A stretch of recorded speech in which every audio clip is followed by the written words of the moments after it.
Have you ever wondered why the number 12 repeats throughout the Bible so often?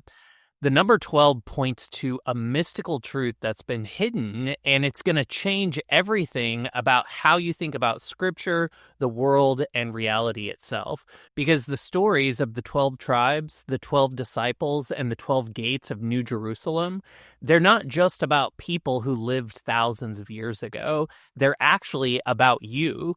Mystically understood, every tribe, every disciple, every city, every story in the Bible represents a state of consciousness inside of you. And these are not external characters that you simply admire or study.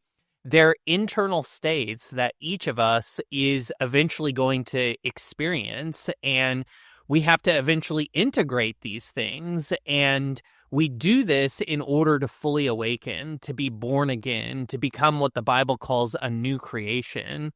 So the Bible isn't just a historical record, it's actually a soul map, a coded manual for the unfolding of your divine self. The wilderness journeys, the battles, the betrayals, the victories, they're all reflections of the transformations that happen inside our own hearts. And today we're going to work out this map of 12 together. We'll go from raw instinct, that's the Old Testament, to disciplined mastery, which is the early parts of the New Testament, to full divine embodiment, which is the book of Revelation. And that takes us from the wandering of the tribes, unconsciously being in the world. That's what the Old Testament is, to the New Testament's calling of the disciples. And then finally, the shining gates of the New Jerusalem. You are the story throughout the Bible, and you are the city that's being built. So, what I want to do in this video is go line by line through the tribes and disciples and reveal this hidden secret once and for all so that we can get really excited about a new way to read the Bible. And we begin with the 12 tribes of Israel.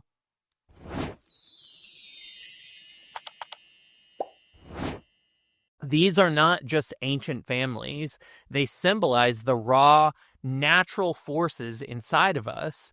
And this is what we look like before spiritual awakening. One of the reasons that people think, oh, the God of the Old Testament is so mean and chaotic. Well, that's what we look like inside of us. That's what our emotional space looks like before we take that under discipline and we recognize our co-creative ability with God. Each one of these tribes shows a pattern that we each carry. So I'm going to go through them one by one, and I want you to be listening for areas in yourself that you identify with. So the tribe of Reuben represents your ability to see, to notice, to perceive. But before awakening, that side is unstable. You notice problems, you notice threats, you notice reasons to fear. But when life shakes you, your vision gets scattered. And so a modern example of this would be you're scrolling on social media and you just feel overwhelmed by everything wrong with the world.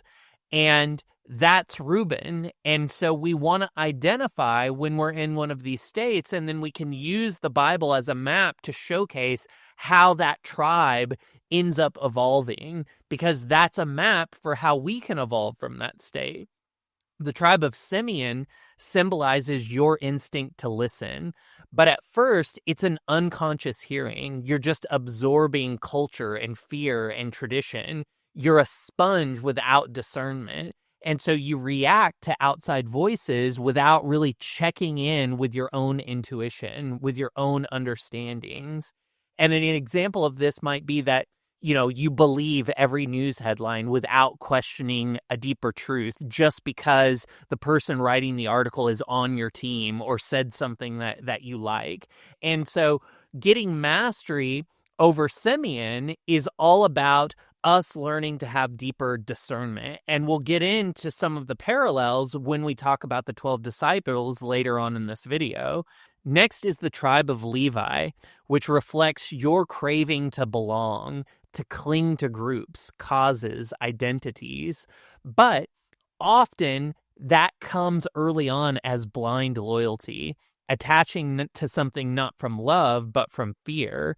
And so this would be like joining a movement just to be able to fit in or to have a group of people that you can call friends, even if it doesn't fully feel right inside. Many of us go through this in high school where we're just hanging out with a group because there's nobody else to really hang out with. And so we want to evolve beyond that. Otherwise, we get stuck in the tribe of Levi. And so all of these 12 tribes, these 12 energies or states of consciousness within us, are things that we have to integrate to become fully awakened.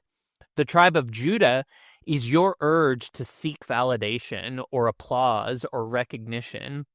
And before awakening, your sense of self rises and falls with other people's approval.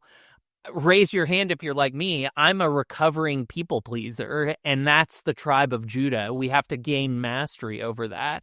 This is something like posting on Instagram and feeling worthless, if nobody likes the video or if there aren't people commenting and giving you positive affirmations fast enough. Then the tribe of Dan stands for judgment, the need to weigh good and evil. But at first, your judgments are going to be filtered through your own personal biases, pain, and fear. And if you don't feel through all of that and integrate that, you get stuck in the tribe of Dan. And you cannot fully awaken until you've integrated all of these tribes within yourself. So this is something like labeling people too quickly as good or bad based on one conversation that you had with them, or trying to make the world black and white by saying that there's good guys and bad guys and not recognizing that there's nuance between those things. Then the tribe of Naphtali represents the inner struggle, wrestling with problems, fighting circumstances, pushing life by force. You become that battle axe or where you're just battling through existence instead of learning how to flow with it. You're going against the current. And so this is when you feel like the only way you can get ahead is by working 80 hours a week to be able to beat the system instead of learning how to create from energetic ease. Then the tribe of Gad symbolizes survival instinct, the need to join a troop, to side with the strong, to move with the herd. We see this politically often where before awakening, you follow external power rather than your inner truth. And so, for somebody like me who's in the financial world and the crypto world, this could look like me jumping into crypto fads or meme coins just because I have FOMO. I have a fear of missing out and everybody else is doing it. And so I'd rather go with the herd than do my own research. The tribe of Asher is the instinct to seek pleasure, comfort, and ease.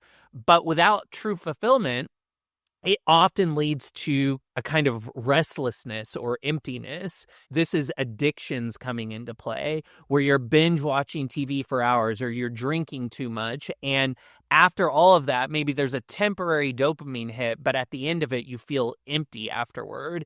And so this is a signal to you that you need to integrate your tribe of Asher, where Issachar represents the instinct to work, to grind, to endure for reward. And it can become soul draining and toilsome when you're disconnected from your divine purpose, when you're just working to work because you feel like you have to. This is when you're clocking into a job every day just to survive, even though it's not really doing anything to lift your spirit. And the tribe of Zebulun is the deep need for a safe dwelling, a place to belong. This is like that OCD of I have to feel safe and secure. If there's any unknowns, I feel threatened. And before spiritual maturity, this can turn into clinging, codependency, and really needing comfort zones and not being willing to go outside of those, staying in a stagnant relationship just because it feels familiar to you, even though it's not the right place. The tribe of Joseph symbolizes increase and prosperity and multiplication. But without healing, Joseph also carries memory of betrayal, resentment, and loss. And so this is where we really have to learn the art of feeling through our big angry feelings, which is the process of forgiveness. And so you may have built success, but if you still feel haunted by old betrayals or jealousies, or you still see other businesses that you wish you were doing better than or you wish ill of, that means that there's something in your unconscious tribe of Joseph that needs to be integrated. And then finally, Benjamin represents favoredness, feeling special and loved, but it also represents feeling small or defensive or easily hurt, maybe taking on a victim persona.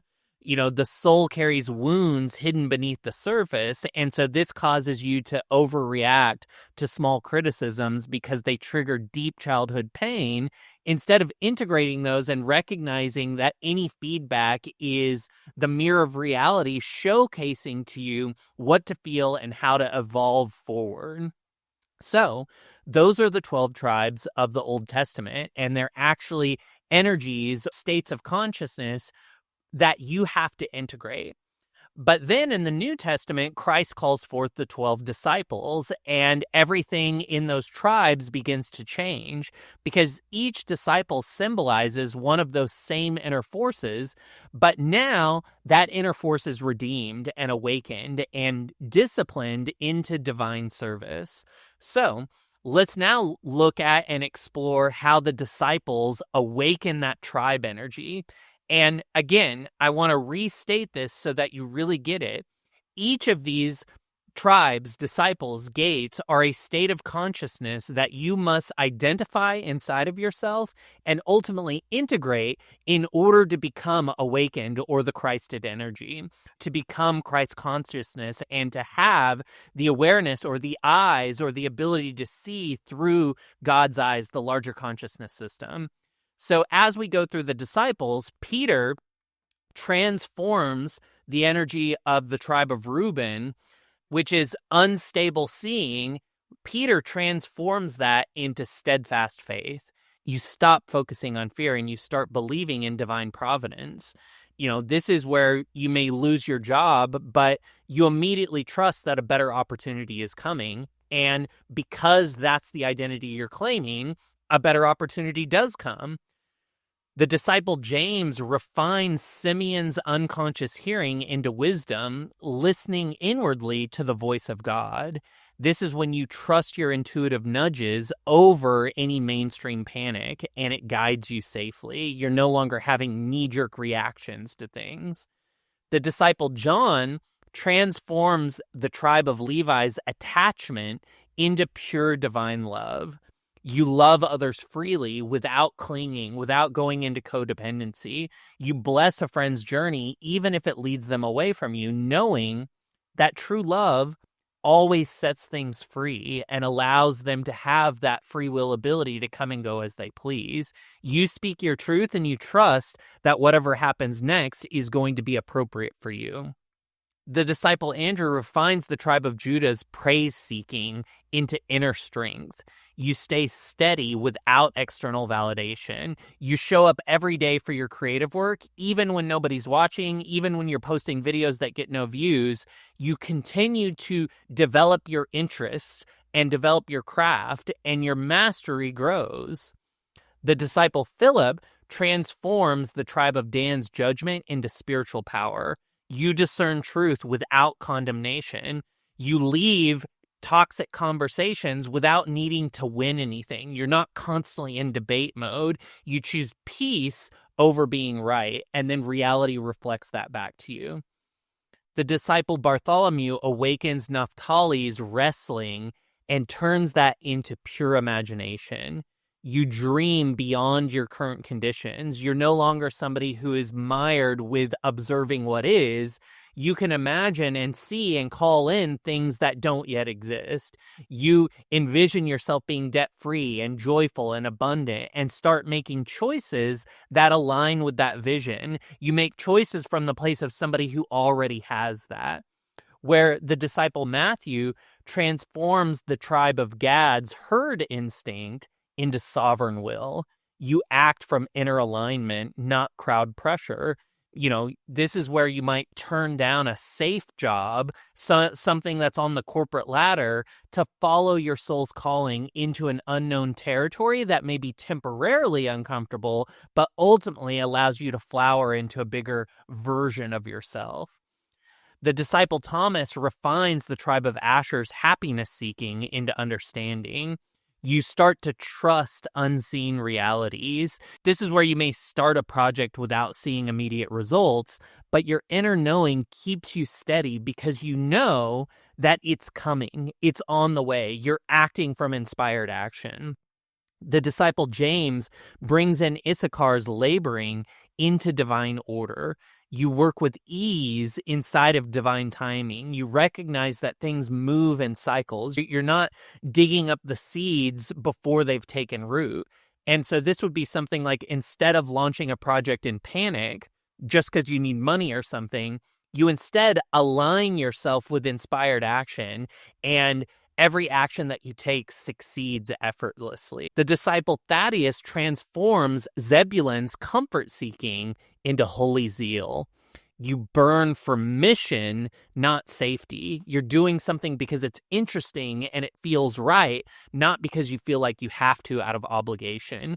You pour your energy into writing that book that you always wanted to write, knowing that it could change lives, even when it would be easier to stay quiet, work the corporate job, move up the ladder, have the regular paycheck. No, you stick to your interest because you know that desire itself has all of the energy required to fulfill that desire baked into it, just like a seed does. So then the disciple Simon awakens Joseph's increase instinct into divine multiplication. You bless, forgive, and expand. This is where you might forgive a former friend and new partnerships start blooming effortlessly because you're no longer harboring that resentment. And then finally, we look at the disciple Judas and the fall of Judas, and then the rise of Matthias, which showcases the death of ego and the rebirth into your divine self. This is where you've lost everything that you thought defined you, and you rise into a life that's of even greater authenticity, because the pressure cooker of life, that death of the old self, allows you to rise from the ashes like a phoenix. So the disciples are you taking the unconscious urges and emotions from the Old Testament and bringing them under conscious control via your free will and discipline. But the final progression in consciousness is revealed in Revelation as it depicts the New Jerusalem, a radiant city with 12 gates. There's that number 12 again, and that's because these represent those same states of consciousness that live inside of you. Each gate is a soul power fully realized. Each gate is a portal for divine light. Each gate bears the name of the tribe, showcasing that what was once fragmented has now become holy. This is you fully integrated, and each gate is a pearl, a beautiful creation formed from pressure and perseverance. You don't enter into heaven after death. You build heaven inside of you right now, and that's the whole mystical message of the Bible. This map lives inside your body. You have faith at your crown, love in your heart, strength in your solar plexus, understanding in your gut, order grounding your feet. You're building the city. You're the temple. You are the light. And every act of faith, love, power, and patience lays another stone in the New Jerusalem rising within you. So the Bible is a map of you moving from wilderness to tribe, to disciple, to gate, to divine embodiment. You wander as a tribe unconsciously, you walk as a disciple as you start to awaken, and then fully integrated, you shine as the New Jerusalem. The city isn't something that's waiting above you, waiting for you in the future. It's waiting within you to rise, to be remembered. And it all begins the moment that you declare, I am. I am worthy. I am creative. I am free. I am loved. You're not outside of the story of the Bible. You are the story. And the 12 tribes were your instincts beginning to stir. The 12 disciples are your powers awakening to serve the divine within. And the 12 gates are the living light of your soul, now fully integrated and realized. This is the journey that every single soul is walking. And the map is right there inside of the Bible when we will look for it mystically. We can move from confusion to clarity, from fragmentation to wholeness, from wandering to reigning. The Bible was never meant to just chain us to history. It was written to awaken each of us to our biggest and most highest destiny. Right now, your city is being built, stone by stone, choice by choice, assumption by assumption. Every time you forgive, you lay a foundation. Every time you believe beyond what you see, you raise a new wall. And every time you love, you open a gate wider for the light to start pouring through. The New Jerusalem isn't a place that you're going to someday get to. It's the soul that you're declaring and daring to become. And the name written on those gates, those are the names you choose to believe about yourself today. You're not waiting for heaven. You're becoming heaven. You're the city on the hill. And the light you shine will never be hidden again once you understand this mystical truth. So, the opportunity for us is to rise, to shine, and build the city within, to rest in that beautiful statement of awareness, I am. And if you're ready to keep building that city, to walk this soul map in community, to understand the hidden codes inside every verse of the Bible, I'd love to invite you to join me for the Mystical Bible Study series that we're doing together on YouTube. Together, we're going to be going book by book, verse by verse, unfolding these hidden mystical blueprints that live within Scripture, revealing the coded journey of your soul from wilderness to kingdom. If you feel the call like I did, if this excites you to be like, ooh, maybe there's something I missed in the Bible, maybe this will answer the questions that I always had about Scripture, make sure to like, comment, and subscribe. And to get an email when each new video is released or to request your own Bible verse interpretation, visit BibleMystic.com. The journey has just begun together. We have to approach this in community. I want to see your comments below in the comments section. Reply to the emails as you get them. Tell me what you're learning. Tell me what I'm missing, and we can grow and evolve together as we integrate the 12 tribes within us. The city within each of us is waiting to rise, and together we can awaken to it consciously. Bye, y'all. We'll see you in the next one.